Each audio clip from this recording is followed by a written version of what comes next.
primarily from two different sources.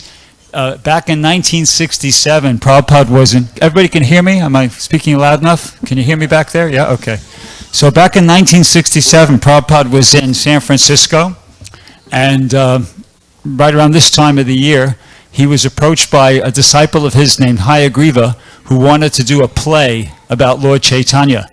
So he was asking Prabhupada for information about Lord Chaitanya so he could make a nice play.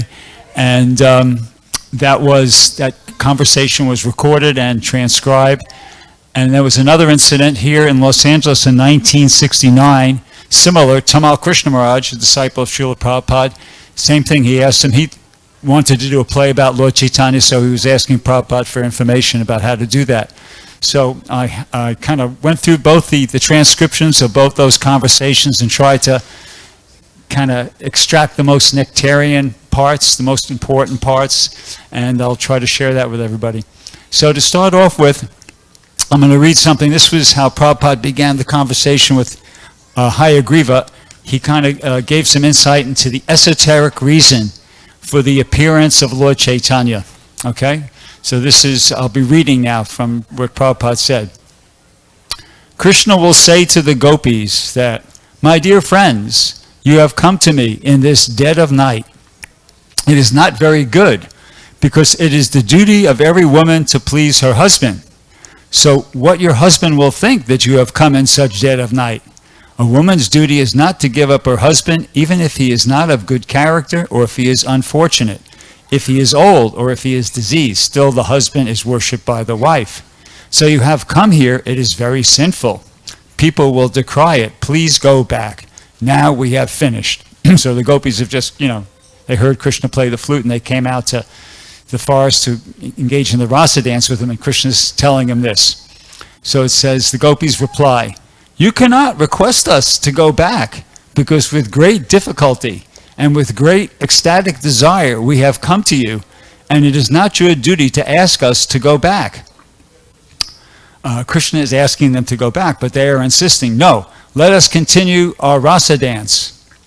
So then they win. Krishna agrees with that, and he continues the rasa dance, and they go. And then so Krishna's reflecting now. He says, the gopis, they are my heart and soul. They are so sincere devotees. They do not care for family encumbrances or any bad name. They have come to me. So how shall I repay them? How shall I repay their ecstatic love? So Krishna thought, I cannot repay them unless and until I take up their situation to understand me. I have to take the position of the gopis, how they are loving me. So, with that consideration, Krishna took the form of Lord Chaitanya. Lord Chaitanya is the color of the gopis, golden.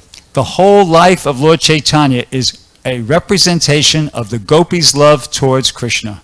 So that's the esoteric reason for Lord Chaitanya appearing. He's a representation of the gopis' love towards Krishna. Okay. So now the exoteric reason for Lord Chaitanya's appearance is, of course, to deliver the fallen conditioned souls. Here's some details. Lord Chaitanya advented on February 18th, 1486. His birth name was Vishvambar Mishra. His father's name was Jagannath Mishra, so he was born with the name Vishvambar Mishra. He took birth in the winter, and authorities say that's significant because the Kali Yuga is like the winter of the four yugas. So Lord Chaitanya's advent during the winter season related to that. And Lord Chaitanya was preaching about the importance of the Hare Krishna mantra even from his advent, because he took birth right at the time of a lunar eclipse. So in India, in Vedic culture, traditionally when there's an eclipse is considered inauspicious. So people would bathe in the river, Ganges, and they were chanting Hare Krishna. See, so Lord Chaitanya was kind of responsible for that. And then there's different pastimes he conducted in his childhood. Well, at the time when he was born, also, that was happening elsewhere, in the river, the Ganges, people were chanting Hare Krishna. But elsewhere, Lord Chaitanya took birth under a neem tree, and different respectable people, they went and visited their home, Lord Chaitanya's home, the home of Sachimata and Jagannath Mishra at the time of Lord Chaitanya's birth, and they were bringing different presentations, gifts, and it's described that even the demigods were coming disguised as human beings so they could have darshan of baby Lord Chaitanya and offer some presentation. So, and the maternal grandfather of Lord Chaitanya, whose name was Neelam Chakravarti, was a famous astrologer. So he immediately did a chart on at the time of the birth of Lord Chaitanya, and he predicted that this boy will be a great reformer. So of course he was accurate. And so once again, Lord Chaitanya, throughout his entire life, he was in different ways preaching the importance of the Hare Krishna Mahamantra. And one of the early ways that he was doing that was when he was a little baby, he would cry, and the only thing that would stop him from crying is if the people that were there around him would start chanting Hare Krishna. Otherwise, he wouldn't stop crying. And this became kind of fun and games because the ladies that were looking after him, they could understand that was what was going on, so they would do things to make him cry. And then they would chant Hare Krishna, and he would stop crying, and it was back and forth like that. So in this way, he was, by his childhood activities, he was preaching the importance of the chanting of the Hare Krishna mantra. So, let's see, another incident.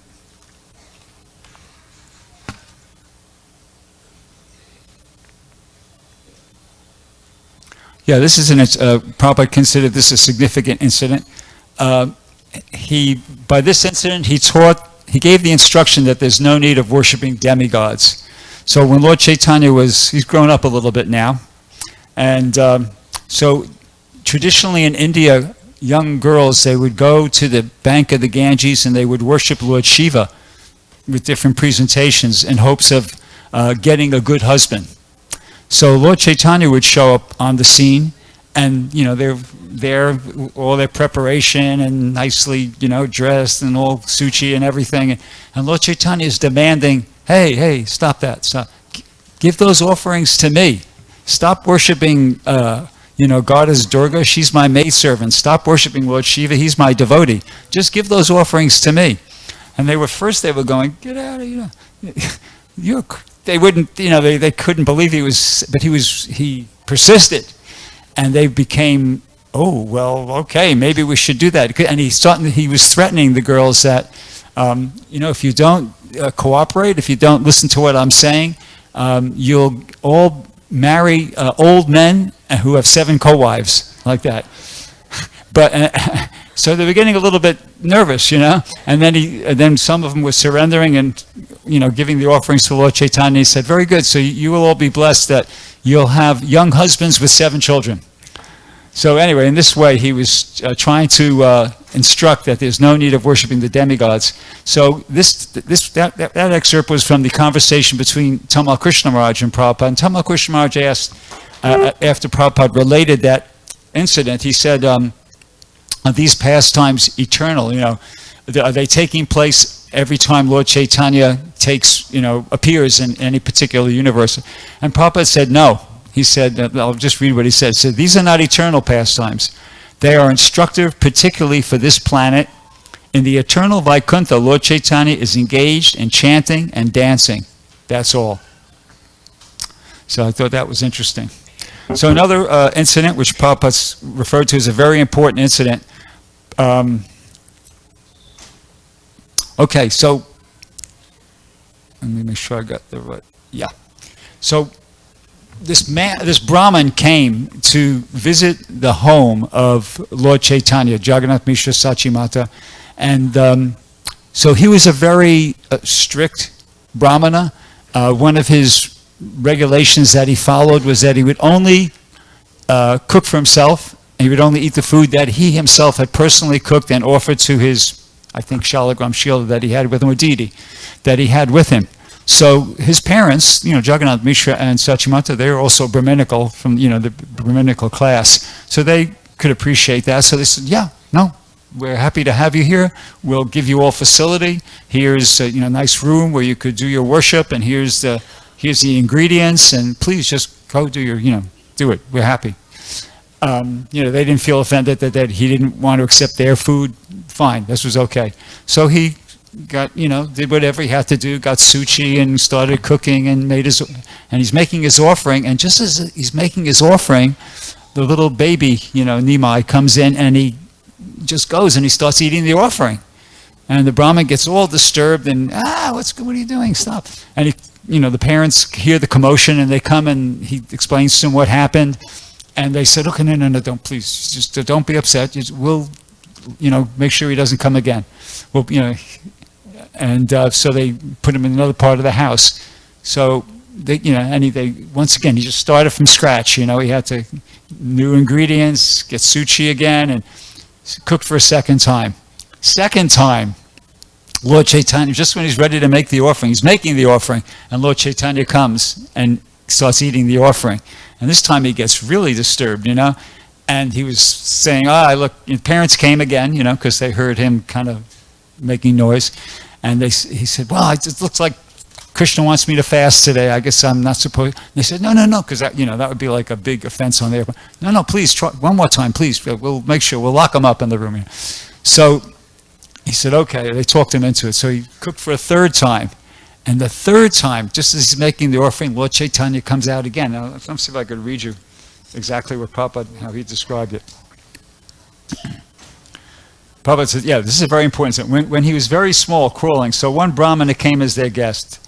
And the Brahmana, after preparing food, when he would offer to Krishna, this boy, a child, crawling, and he would take the prasadam and eat. And the Brahman will cry, oh, everything is spoiled. This boy, child, has touched. Then his father would request him, I should take care of him, but please cook again and offer to Krishna. He said, it is too late now. I'll eat some fruits. No, please cook. So twice he spoiled in that way. Then it became night. So all the ladies, they went to sleep with the child and locked the door of the room. And at night, at about 11 o'clock, the Brahmin, when he was offering to Krishna, and the child came and took the prasadam, the Brahmin again began to cry, oh, here again this child, come. How you are taking care. And nobody heard him because everyone was sleeping. As boy, he talked with him that you are asking me to come. So now Lord Chaitanya is talking to the Brahmin. You are asking me to come and take, and I am taking, and why are you howling like that? What can I do? You're asking me. Then he showed him that he is Krishna himself and warned him that don't disclose this fact. You are my devotee, therefore I disclose. So you're asking me, so I came. The Brahmin was so satisfied that Krishna is here, and he did not disclose. So that was an important incident. Prabhupada referred to that. So that was when Lord Chaitanya was very young. Then Lord Chaitanya started school when he was 8 years old. This is 1494. His teacher was Ganga Das Pandit. And after just 2 years, Lord Chaitanya was recognized as a great scholar. That was by 1496 when he was 10 years old. Also, when he was 10 years old, his brother, he had an older brother, Vishvarup, and he took sannyas at that time. Then, when Lord Chaitanya was just 14 years old, 1500, he got married. He married at a very young age. His first wife's name was Lakshmi Priya. And then Lord Chaitanya went off to East Bengal to do some work with this education. I think he was going to be trying to find work as a teacher there. And anyway, his first wife, Lakshmi Priya, felt so much separation. It's described that she left her body. She left feeling too much intense separation from her husband. And Sachi Mata requested Lord Chaitanya after some time to marry again, which he did. And his second wife's name was Vishnu Priya. So anyway, in 1502, when Lord Chaitanya was about, age 16, he opened his own school, and he taught Sanskrit grammar. And it was at that time that he defeated this Pandit named Keshava Kashmiri. This was a fellow who was touring all through India and defeating all sorts of other scholars and everything like that. And when he came to Navadvip, he wanted to establish his supremacy there as well. So the elder people in Navadvip, they decided, we'll put Lord Chaitanya Nimai forward because he's just a boy, and if he defeats Nimai, then we'll say, oh, he was just a boy. Now come and debate with us. They figured they'd get 2 chances in that way. But of course, they didn't need the second chance. When Lord Chaitanya was on the bank of the Ganges, this scholar came and Lord Chaitanya, greeted him appropriately and asked him to compose some prayers in glorification of the Ganges. So he thought, okay, great, this is right up my alley, and immediately after a short time, he started rattling off all these verses that he composed, and, very impressive. So Lord Chaitanya was quiet listening. He said, so what do you think? And he said, well, yeah, it was very good on the whole, but, there were some mistakes, and he pointed out mistakes that he made. Specific mistakes that he made. In such and such verse, you made this mistake. In such and such verse, you made that mistake. And the scholar was just kind of like, what? He was flabbergasted. How could you remember that? What to speak of critique and analyze, how did you do? And he said, well, by the mercy of Krishna, by the mercy of the Supreme Lord, somebody is a very great orator and scholar, and by somebody else is just, has a good... can learn, from the Shastras and analyze that type of thing.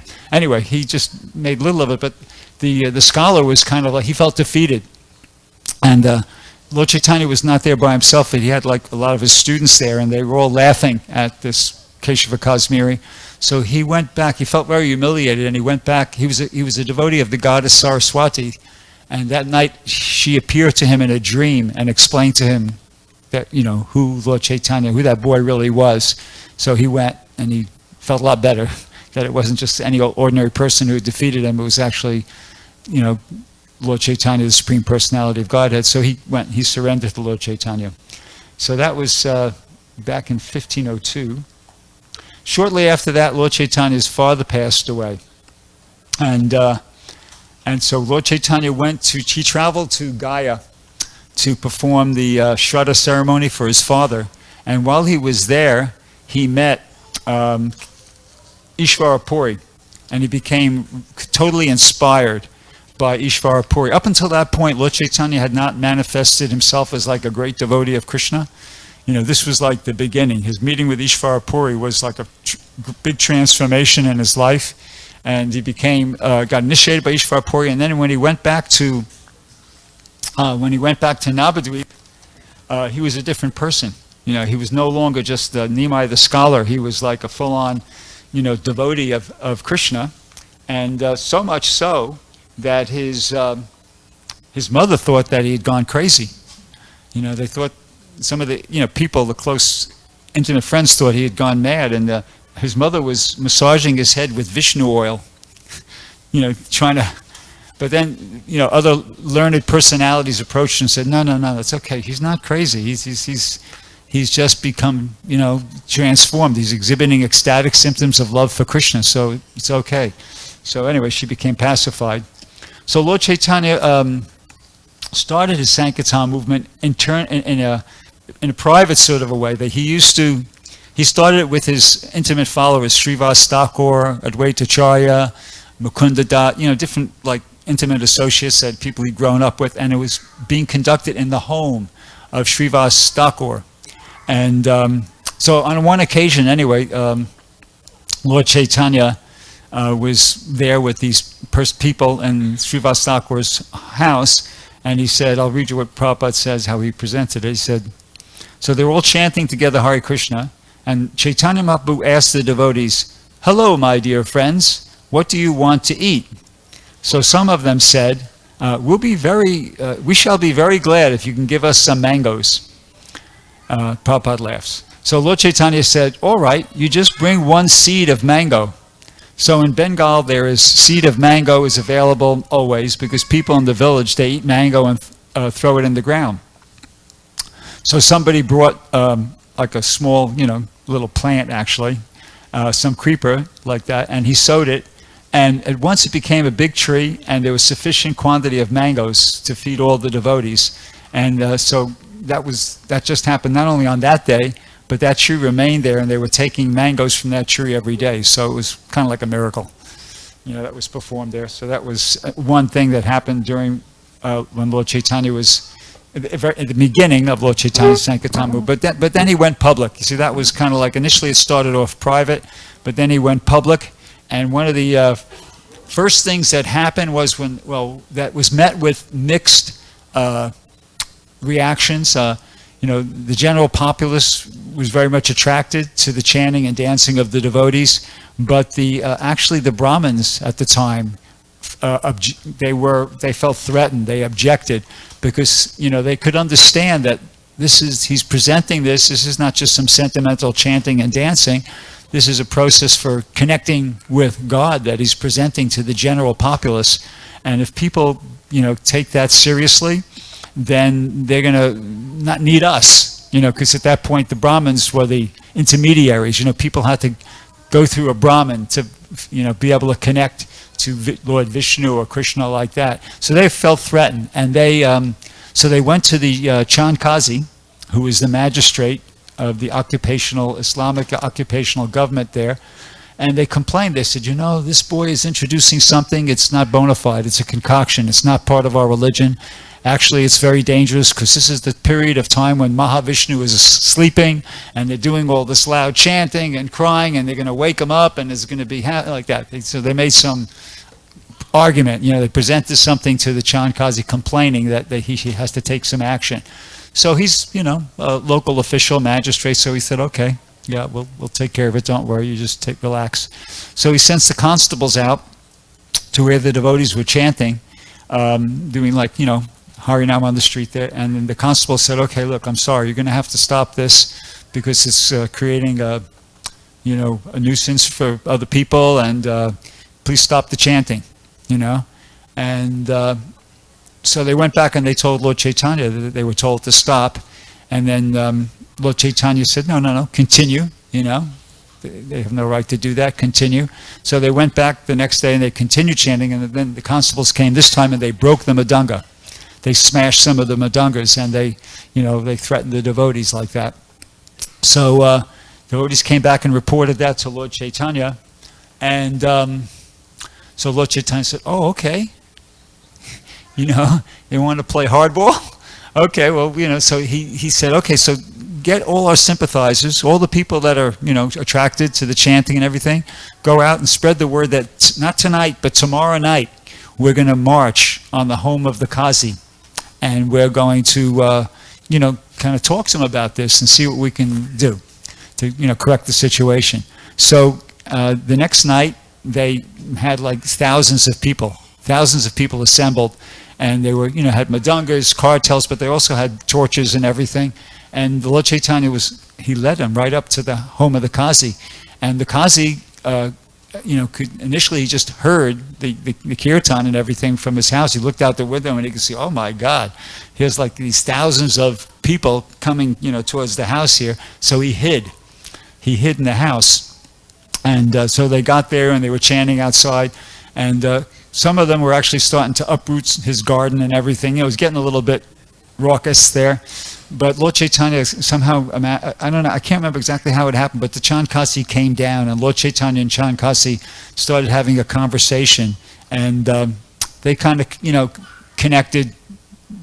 Chandkasi said some things to pacify Lord Chaitanya. Lord Chaitanya could understand that, okay, he's prepared to compromise a little bit. So they, entered into a bit of a discussion. Lord Chaitanya asked him, hey, why is it that in your religion you eat your mother and father? And the Chandkasi he could understand that Lord Chaitanya was trying to criticize the Muslims' habit of eating meat like that. So particularly cow, beef, cow flesh. So he said, well, in your religion there's sacrifices where you sacrifice the cow and animal sacrifice, and Lord Chaitanya explained to him, yeah, but that's not for the purpose of eating the animal. That's just, first of all, it's prohibited in this age, and when they were doing that, it was for the purpose of testing the mantras, and the animal that was killed would get promotion, would get elevated spiritually like that. They'd get a new body or elevation to the human form of life in the next lifetime like that. So it went back and forth like that, but eventually the Chandkasi agreed. Well, actually, there's different versions, but in the Chaitanya Charitamrita, this version appears that Chandkazi, he told Lord Chaitanya, because this is the second day after, he said the night it happened, the night after the constables did that, he had a dream. Lord Nrsingadev came in the dream and jumped on his chest and was growling, and with his nails, he put his nails right on his chest above his heart. And he was growling, and and Chandkazi was terrified, of course, and so Lord Nrsingadev said to him, today you didn't cause that much of a disturbance, so I'm going to spare you. But if you do this again, if you persist with this program, I'm going to rip you apart. I can't remember exactly what Lord Nrsingadev said, but he made it clear that he was going to take action. So Chandkazi had that dream, and he woke up from that dream like shaking, and he was all terrified. So he related that to Lord Chaitanya, and anyway, he made a promise that from that time onwards, not only him but all of his descendants, anybody in his family, would not disturb Lord Chaitanya's Sankirtan movement. So that, and of course that's what happened. That was honored to this day. So that was an interesting incident. Let's see here. Okay, so now that took place in 1509. Okay, so 1509. What's Lord Chaitanya is now is 23 years old. So the next year, in 1510, Lord Chaitanya took sannyas, and what led up to that was this: that, as I mentioned, Lord Chaitanya was performing this, conducting his Sankirtan movement in Navadvip during the time when he was already initiated, but he was a teacher. He had a school for teaching Sanskrit. So on one occasion he was at the school and he was chanting, but he wasn't chanting the Hare Krishna Mahamantra. He was chanting Gopi, Gopi, Gopi, Gopi, like that, And one of the students heard him chanting, and the student started criticizing him. Why are you chanting Gopi, Gopi? Why don't you chant the Hare Krishna mantra? Do something where there's going to be some benefit. So Lord Chaitanya got very upset. He had a stick. He took the stick and he held it up and he threatened him. He said, "Get out of here, you rascal! Don't disturb me." Anyway, so the student started running away. But then that student met with all the other students and told them what happened, and they started conspiring that hey, who does this Nimai Pandit think he is? He's become so big that he's threatening to hit us with a stick, so we'll retaliate if this happens again. Anyway, Lord Chaitanya could understand that they were conspiring, and that incident was proved to be like counterproductive. And so Lord Chaitanya was reflecting that, I came to deliver the fallen souls, but if this seems like this program is just causing them to make offense, so I have to do something different. And that's when he decided to take sannyas, because in India at that time, especially, even to this day, probably I'd say, but particularly at that time, people honored a sannyasi like anything. So Lord Chaitanya decided he would take sannyas so that people would show respect to him, if for no other reason than that he was a sannyas, and in this way they would get benefit, gyata sukriti, or spiritual benefit.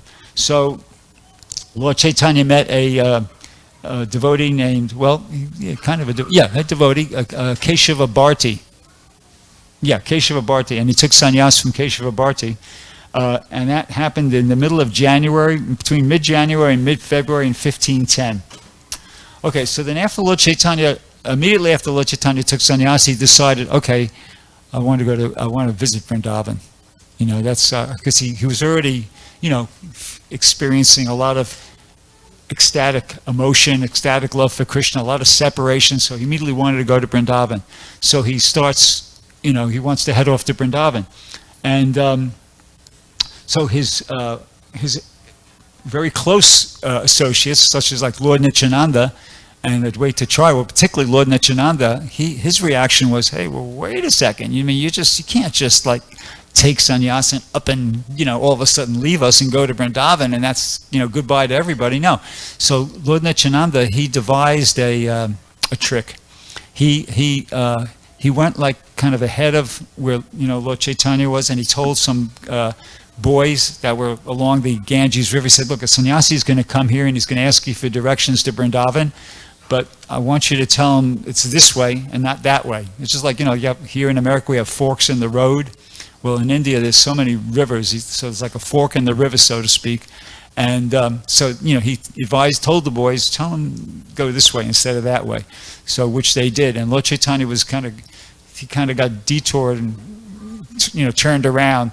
And then after he was going for a while, he bumped in, there all of a sudden Lord Nityananda's there.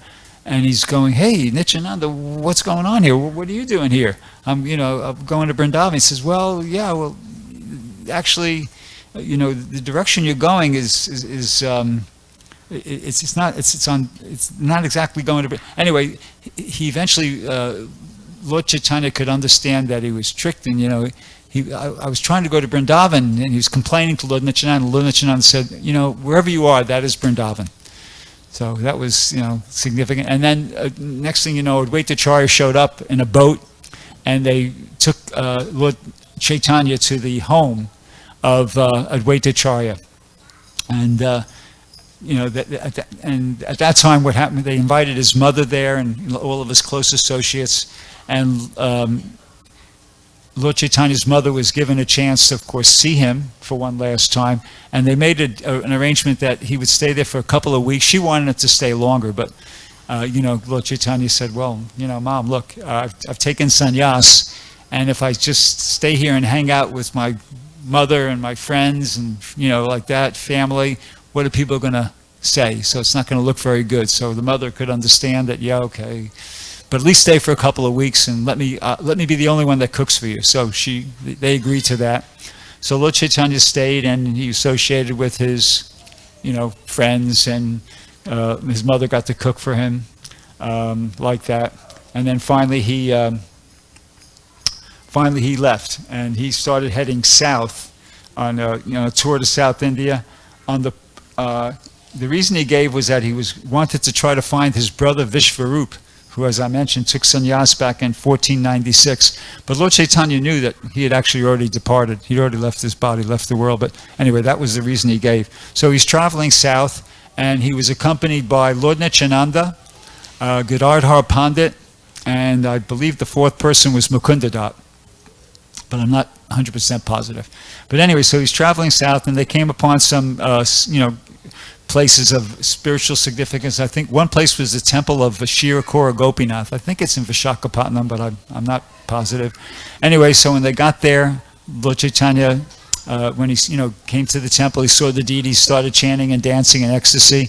And then, after the artik, Lord Nityananda narrated the story of Kshirakura Gopinath. And then they left, and they traveled a little further south, and they went to another temple in Ramuna, I believe, where the Sakshi Gopal deity was. Same thing. When they got there, Lord Chaitanya's chanting and dancing in ecstasy, and then Lord Nityananda narrated that story. And then they continued. They were heading towards Puri. Okay, yeah. Lord Chaitanya's mother's final request was, I forgot this, that he make his residence in Jagannath Puri. So that way she could at least get news of how he's doing, because the two places are not very far apart. So Lord Chaitanya readily agreed to that, and he said, "Yeah, I'll make my headquarters Jagannath Puri, and I'll be there, and don't worry, you'll get to, hear about me all the time." So she was happy with that. So anyway, so he's on his way to Jagannath Puri, and one morning he was bathing in the Ganges, and he asked Lord Nityananda to hold his danda, sannyas staff, while he bathed and everything. So Lord Nityananda broke it in 3 pieces, and Lord Chaitanya came out, and he was, okay, where's my danda? And Lord Nityananda just indicated, well, I broke it in 3 pieces. And why? Why'd you do that? Well, this is ridiculous. You're the Supreme Personality of Godhead. Why do you have to have the formality, follow this formality of carrying it? Anyway, but Lord Chaitanya, his response was, why can't you just respect what I'm trying to do here, Anyway, so he got upset with him, and he decided, look, you know what? You guys stay here. I'm going to just travel on my own ahead of you. So he went to Jagannath Puri, and he left them behind. And they followed, but, he was going first. So when he got to the temple at Jagannath Puri, same thing. Actually, it was a bit more intense this time.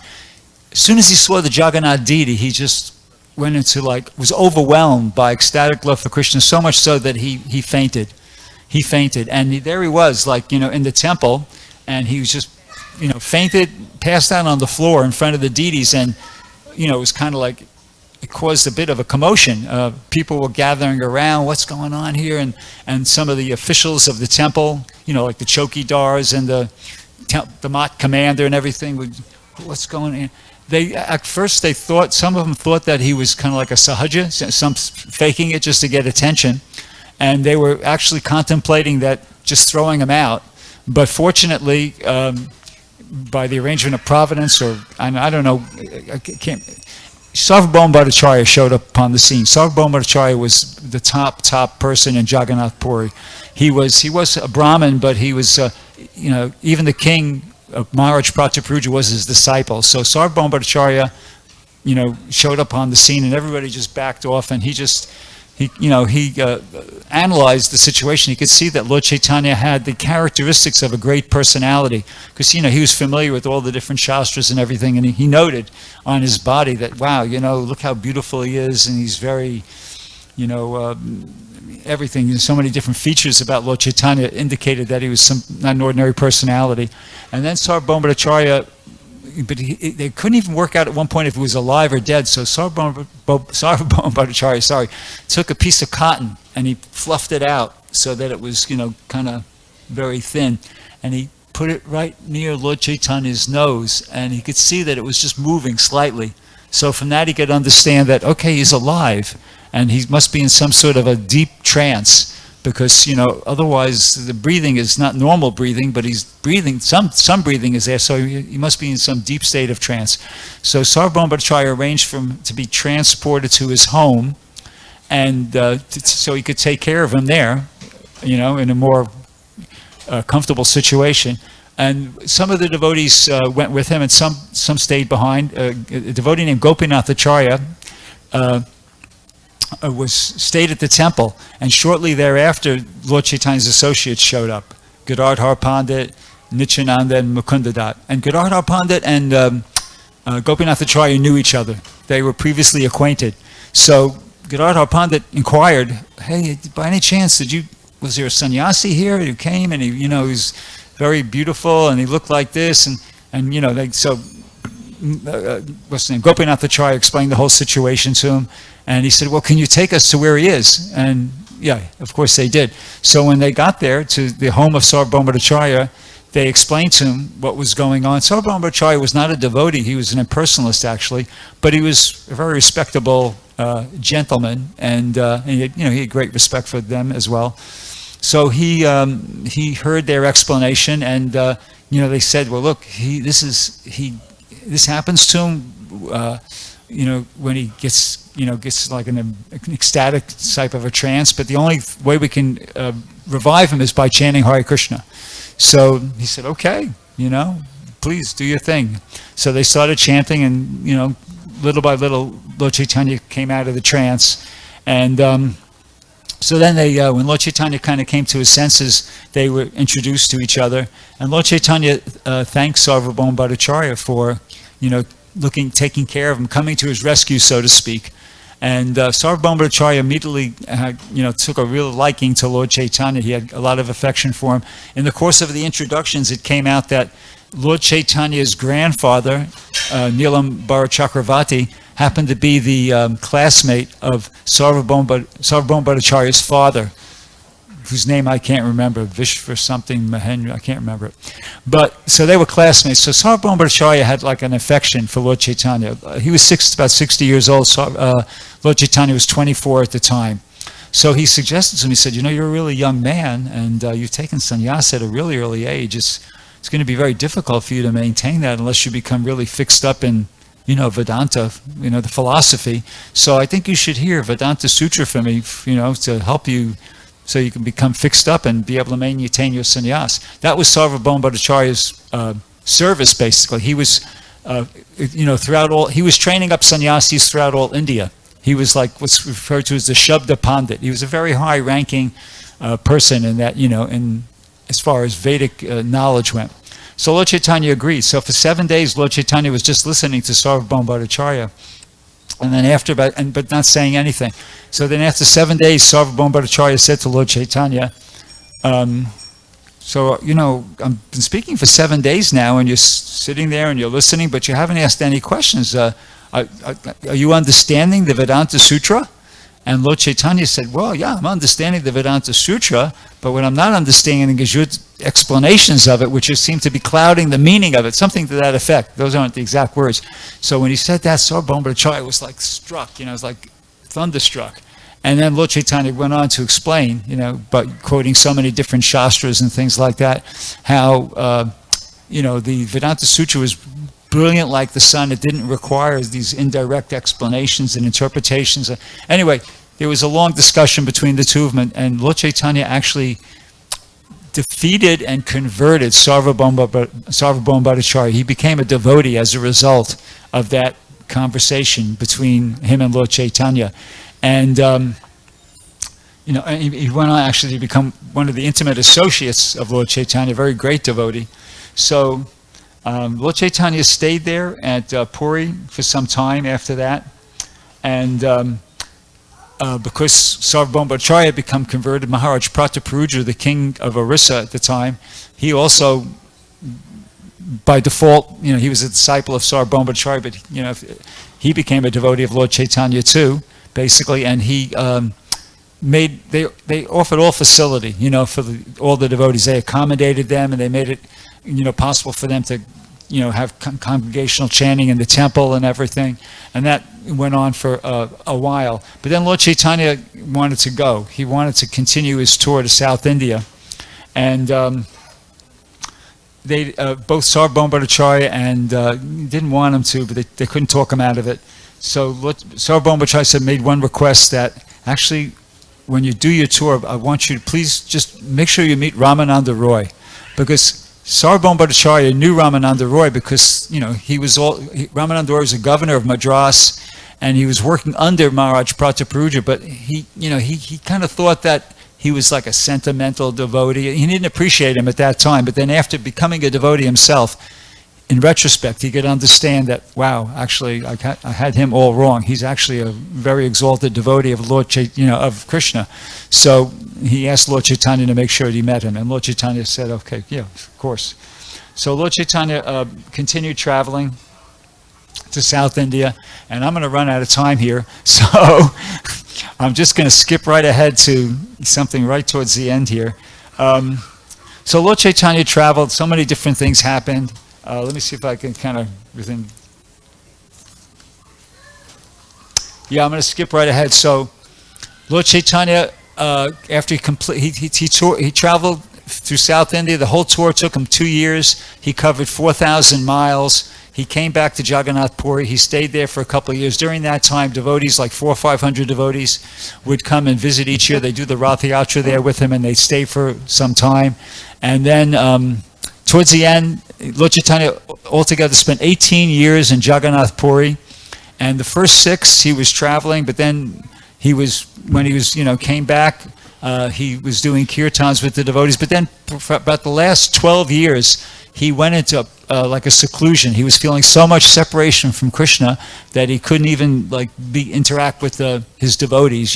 People coming like that. He just was living in the house of Kashinath Mitra called the Gambhira, and he was feeling great separation from Krishna, and that actually kept going until the end of his life. And because I'm kind of running out of time, I'll just read you one little excerpt here about this. Prabhupada describes that. It says, at night, Chaitanya Mahaprabhu would become mad in separation of Krishna. He would dash his head on the floor. Sometimes he would write with his nails, and sometimes he would go away. Although the house was locked, he would go away, and sometimes he would be found amongst the cowshed of Jagannath Puri. Sometimes he would be seen in the seashore. One day it was so found that he fell in the ocean, and some fishermen caught him in the net. And as soon as he was in the net, the fishermen touched Chaitanya Mahaprabhu. He also began to dance. Hare Krishna, Krishna Krishna, Hare Hare. Hare Rama. And his brothers, his fellow men, thought, oh, he's caught a ghost, he's haunted. So in the meantime, his secretary, Swarup Damodar, came to the seashore and he saw that the fisherman was dancing. Then he could understand that he must have some connection with Chaitanya Mahaprabhu. Otherwise, why this fisherman is dancing and chanting Hare Krishna? Then he asked, "What has happened to you?" He said, "Sir, I do not know. I am a fish catcher. Now this morning I caught one big fish, and as soon as I caught, I am haunted. So I am dancing." So Swarup Damodar said, where is that fish, big fish? Let me see. So he saw in the net Chaitanya Mahaprabhu. He saw Chaitanya Mahaprabhu and he told him, "Yes, I'll chant some mantra so the ghost will go away." Shri Chaitanya Mahaprabhu ki jai. Hare Krishna.